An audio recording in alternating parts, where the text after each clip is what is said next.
Mim, Sin, Ain, Ya tak ada pergi. Mas'ah kita lalu ke tempat mas'ah tu untuk kita pergi ke tempat sahih.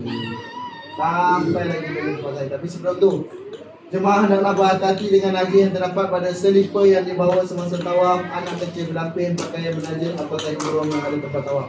Baik. Perkara yang membatalkan tawaf. Tengok perkara yang membatalkan tawaf. Apa dia? Membuka aurat dengan sengaja. Menyentuh Kaabah termasuk seruan. Terpesong niat. Menyentuh ataupun masuk ke Iji Ismail. Ini batal tawaf ni. Dia kata tadi, dia masuk Iji Ismail. Terbatal lah tawaf dia tu. Pusingan tu. Dia mulakan balik pusingan yang tu. Contoh pusingan ketiga tadi, ada peluang dia masuk, pusingan ketiga tu batal. Jadi kita mula balik pusingan ketiga. Tidak yakin 7 pusingan, belum cukup 7 pusingan. Makruh tawaf tetapi tak batal. Makruh. Minum, makan dan minum ketika tawaf. Ustaz, saya makan coklat hack boleh tak? Tengah tawaf. Ustaz, saya makan tengah tawaf tu saya makan singgam boleh tak? Boleh, tapi makruh. Tapi agak-agak lah. Ustaz, saya tengah tawaf, tadi saya beli shawarma. Saya makan shawarma tengah tawaf. Hai, mampu. Jangan ada shawarma. Baik, makruh tapi tak batal. Berbual kosong. Tengah-tengah tawaf, berbual kosong. Sembang pasal itu, sembang pasal ini tak habis-habis. Pasal pasal Malaysia dan sebagainya tak habis-habis kan. Itu tak boleh. Melakukan ramal. Ramal ni berlari-lari anak. Berlari-lari anak. Maknanya apa? Daripada Hajar Aswad, dia speed dah. Laju dia pecut. Potong tempat buat apa? Berton itu. Pecut. Itu tak boleh. Baik. Membaca doa dengan kuat dan nyaring.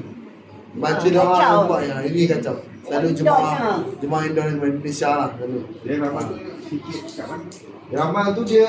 Ramal tu boleh semua, tapi dalam keadaan yang tak terlalu speed laju. Berlari-lari anak. Biasanya akan bermula daripada Rukun Hajar Aswad sampai ke Iji Ismail saja. Macam tu. Dia sekadar macam ni. Dia sekadar macam ni. Jangan ayo rumah gesek go itu tak boleh lah. Jadi macam ada. Saya nampak laju dia macam ni. Sekarang macam tu. Baik. Baca doa nyari dan kuat. Inilah ya Allah. Selalu berlaku kat sana. Dan baca doa, baca sekadar dengar kat kita cukup. Jangan ganggu orang lain. Ya, masuk. Kita solat pun, kalau kita solat berjemaah, orang yang kita di dalam keadaan badan berbau pun makruh. Ini kan kita tawaf.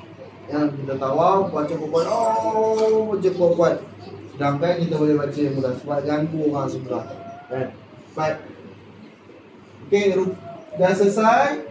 Maka masuklah rukun yang ketiga.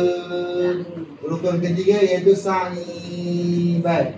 Sa'i iaitu berjalan ulang alik antara Bukit Safa dan Bukit Marwah menurut syarat-syaratnya. Ulang alik Bukit Safa ke Bukit Marwah. Safa Marwah 1. Marwah Safa 2. Safa Marwah 3. Safa Marwah 3. Marwah Safa 4. Safa Marwah 5. Marwah Safa 6. Safa Marwah 7. Dia ulang alik 1, 2, 3, 4, 5, 6, 7. Jangan dia buat Safa Marwah Safa 1. Boleh je lepas tak ada masalah. 14 pusingan dia seorang. Baik. Safa Marwah Safa, Safa Marwah Safa. Dia ulang alik. Baik. Okey, yang ini Bukit Safa. Ini Bukit Safa.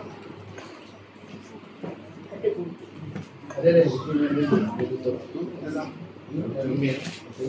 Baik.